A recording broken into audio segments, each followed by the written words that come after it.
नमस्कार आदाब, फैजान फारूकी है नाम मेरा। इस वक्त आप देख रहे हैं द पब्लिक व्यू।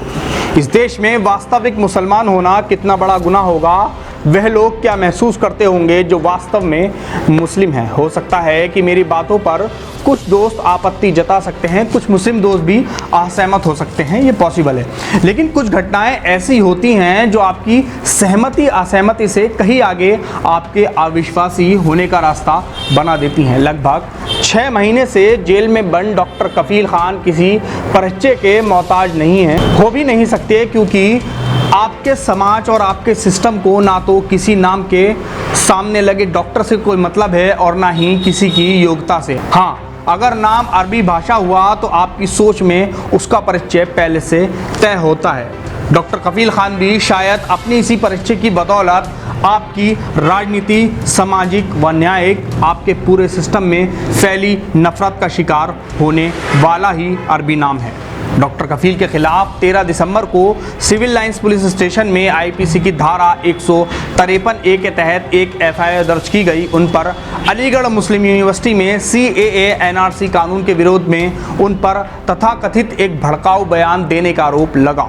उसी भाषण की वजह से उन पर राष्ट्रीय सुरक्षा कानून NSA लगा दिया गया, जिसके बाद 29 जनवरी को पूरी STF ने डॉक्टर कफील को मुंबई से गिरफ्तार कर लिया था। अब मैं आपको डॉक्टर कफील समेत और 4 लोगों के बयान बताता हूं, उसके बाद आपको तय करना है उन बयानों में आपको ज़्यादा भड़काऊ बयान कौन सा लगेगा और इन चारों में से और किस पर राष्ट्रीय सुरक्षा कानून लगना चाहिए। इन बयानों की क्रोनोलॉजी को समझते हुए आप बताना कि बयान किसके ज़्यादा भड़काऊ थे और किस पर लगनी चाहिए थी NSA। पहला बयान मैं बताऊंगा आपको डॉक्टर कफील को। डॉक्टर कफील ने अमित शाह के लिए कहा, अमित शाह सबको हिंदू या मुस्लिम बनाना सिखा रहे हैं लेकिन इंसान बनाना नहीं। उन्होंने आगे कहा कि जब से RSS का अस्तित्व हुआ है उन्हें संविधान में भरोसा नहीं रह गया। खान ने कहा कि ये मुस्लिमों को सेकंड क्लास सिटीजन बनाता है और NRC लागू होने के साथ ही लोगों को परेशान किया जाएगा। IPC की धारा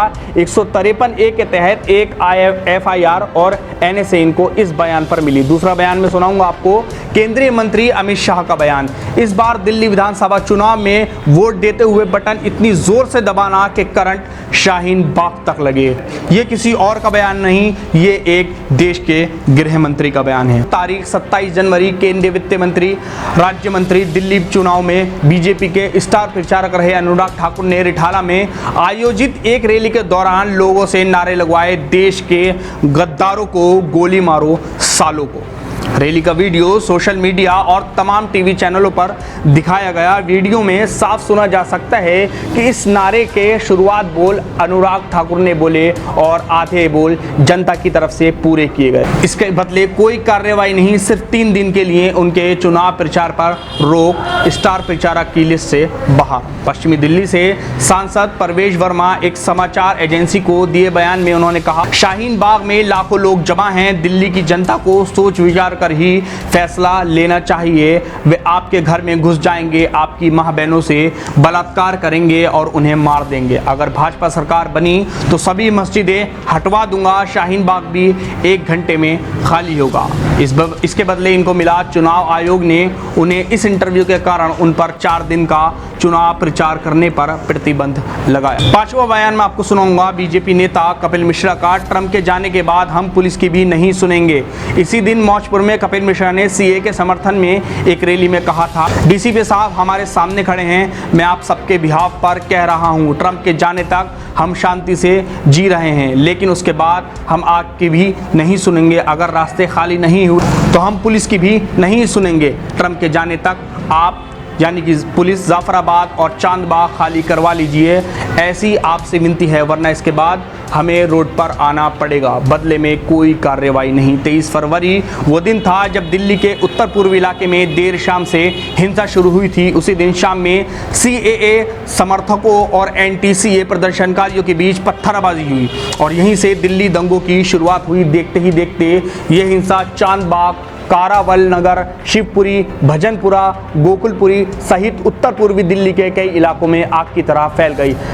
अब आप ये सोचिए इन 5 नामों में से कौन सा ज़्यादा प्रभावशाली है, बीजेपी के सेंट्रल मिनिस्टर, सांसद, नेता या बहुत मामूली से डॉक्टर कफील का। किन लोगों के बयानों के बाद देश में दंगा फसाद व अराजकता फैली। अलीगढ़ मुस्लिम यूनिवर्सिटी जहां डॉक्टर कफील ने बयान दिया, वहां 15 दिसंबर के बाद CNRC प्रोटेस्ट शांतिपूर्ण हो रहा था,